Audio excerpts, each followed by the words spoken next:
وزیر اعظم شہباز شریف نے کہا ہے کہ نواز شریف کی قیادت میں ہم پاکستان کو دنیا میں اس کا جائز مقام دلوائیں گے۔ آئندہ بجٹ میں مزدوروں کی کم از کم تنخواہ میں مزید اضافہ کیا جائے گا۔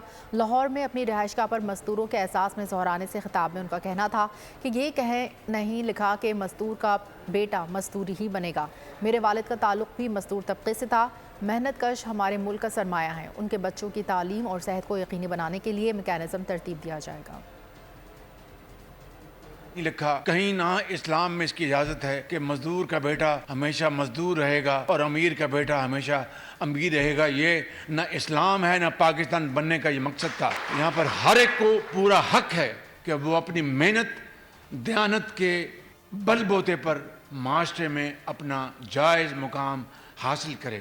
ہم مل کر پاکستان کو، میں انشاءاللہ آپ کے سامنے اس بات کا وعدہ کرتا ہوں کہ اپنے لیڈر نواز شریف کی قیادت میں ہم سب مل کر تمام حکومتی ادارے، کیبنٹ، پارلیمان اور تمام ادارے، چاہے وہ ہمارے ریاستی ادارے افواج پاکستان ہو یا عدلیہ ہو یا دانشور ہوں یا ڈاکٹرز ہو یا انجینئرز ہوں، ہم مل کر پاکستان کو انشاءاللہ اس کا جائز مقام دلوائیں گے اور جلد پاکستان اقوام عالم میں اپنا عظیم مقام حاصل کرے گا۔